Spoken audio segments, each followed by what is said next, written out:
নমস্কার, আমার নতুন একটি ব্লগে আপনাদের সবাইকে স্বাগত। রবিবার সকালে সুমন আমাকে বলল আজ নাকি পিকনিক আছে। এত গরমে পিকনিক শুনে আমি তো একটু অবাকই হয়েছিলাম। তারপর বলল পিকনিক নাকি রাজুদাদের বাড়িতে। ওদের পিকনিকে বিরিয়ানি হতো, আর রাজুদার মা নাকি খুব সুন্দর বিরিয়ানি করে, তাই পিকনিক আজকে রাজুদাদের বাড়িতেই হবে। আমরা বিকেল বিকেল বেরিয়ে পড়ি ওখানে গিয়ে রান্নার জোগাড় করব বলে। সবাই মিলে একসাথে রান্না করার মজাই তো আলাদা। রাস্তায় বেরিয়ে দেখি অনেক জলযাত্রী যাচ্ছে। এখানে সারা বছরই প্রায় জলযাত্রী যেতে থাকে, কিন্তু চৈত্র মাসটা একটু বেশি, আর শ্রাবণ মাসে তো অনেক লোক থাকে। শনি রবিবার তো গাড়ি নিয়ে বেরোনোই যায় না। এখানে সুমন দাঁড়িয়ে পড়েছে কারণ সামনে সিগন্যাল রয়েছে। আজকে আমরা হেলমেট নিয়ে বেরোইনি, আর যেদিন যেদিন হেলমেট নিয়ে বেরোই না সেখানে ওই গাছতলাতেই দাঁড়িয়ে থাকি। সিগন্যালের সামনে তো পুলিশ দাঁড়িয়ে থাকে আর ফাইনও করে দেবে, তার জন্য দূরেই দাঁড়িয়ে থাকি। রাজুদাদের বাড়িটা বৈদ্যবাটিতে। রাজুদাদের বাড়িতে এই প্রথমবার যাচ্ছি। সুমনদের পিকনিক তো হওয়ার কথা ছিল ওদের খেলার টিমের প্লেয়ারদের, আর আজকে সকালবেলা মানে রবিবার সকালবেলায় ঠিক হয় ওদের পিকনিক হবে। যেমন বলা তেমন কাজ। সকালবেলা হামবিরদা তো মাংসর বাজার শুরু করে দিয়েছে। এদিকে আমরা রাজুদার বাড়ি চলেই এসেছি। সামনে সবুজ রঙের বাড়িটা রাজুদার বাড়ি। ভিতরে গিয়ে আমরা কিছুক্ষণ বসেছিলাম, আর তারপর হামবিরদা আসে। তারপর সবাই মিলে গল্প করতে থাকি। রাজুদার দুই মেয়ে মামার বাড়ি গিয়েছিল, সবেমাত্র ফিরেছে। গল্প করতে করতে জানতে পারি ও নাকি খুব সুন্দর ব্যায়াম করে, তাই আমাদেরকেও একটু দেখাচ্ছিল। এইটুকু মেয়ে খুব সুন্দর সুন্দর ব্যায়াম করছিল। কিছু ব্যায়াম ফোনের ছবিতে দেখাচ্ছিল, কারণ এই জামা প্যান্ট পরে তো আর সব ব্যায়াম করাও যায় না। আমরা সকাল সকাল চলে যাই রান্না করব বলে। সকাল সকাল মানে তাড়াতাড়ি, কিন্তু গিয়ে জানতে পারি রাজুদা আর রাজুদার মা দুজন মিলে আগেই সব কাজ ছেড়ে রেখেছে। মানে অতজনের বিরিয়ানি, তার জোগাড় করা, রান্না করা সবটাই কমপ্লিট হয়ে গেছে। আমরা যাওয়ার পর শুধু বসে গল্প করছিলাম।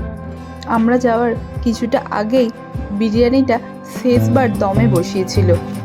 কাকিমা আমাদের সেটাই দেখানোর জন্য রান্নাঘরে নিয়ে গিয়েছিল। গল্প করতে করতে ও আমাদেরকে বলে ও ড্রয়িংও করে আর হ্যান্ডক্রাফটিং জিনিসও বানায়। আমরা যাওয়ার পর তো ও দেখলাম গোপালের জামা বানাতেও বসেছিল। এখনও ড্রয়িংগুলো দেখাচ্ছে ওর। এইটুকু মেয়ে কিন্তু খুব সুন্দর ছবিগুলো এঁকেছে।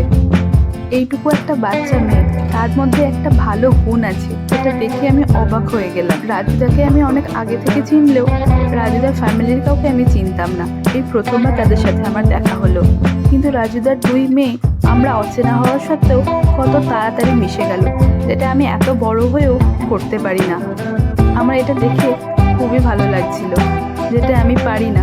আমার একটু সময় লাগে অচেনা কারোর সাথে মিশতে, তার সাথে কথা বলতে।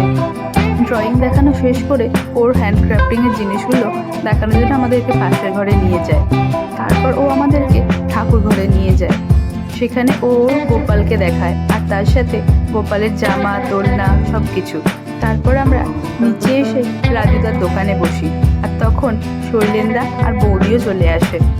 কিছুক্ষণ ওখানে গল্প করে তারপর আমরা উপরে আবার চলে আসি। উপরে এসে গল্প শুরু হয় ভূতে। ওইখানে বুড়িটা বসে গেছে। আবার ওখানে নামিয়ে অ্যাম্বুলেন্স ডেকে আবার হসপিটাল নিয়ে গেছে।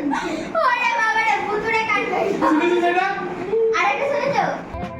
ওদিকে আমরা গল্প করছি, আর এদিকে বৌদি আর কাকিমা দুজন মিলে আমাদের খাবার জোগাড় করছে। এই কাকিমাকে প্রণাম, এই গরমেতেও এতজনের জন্য রান্না করতে যে রাজি হয়েছে।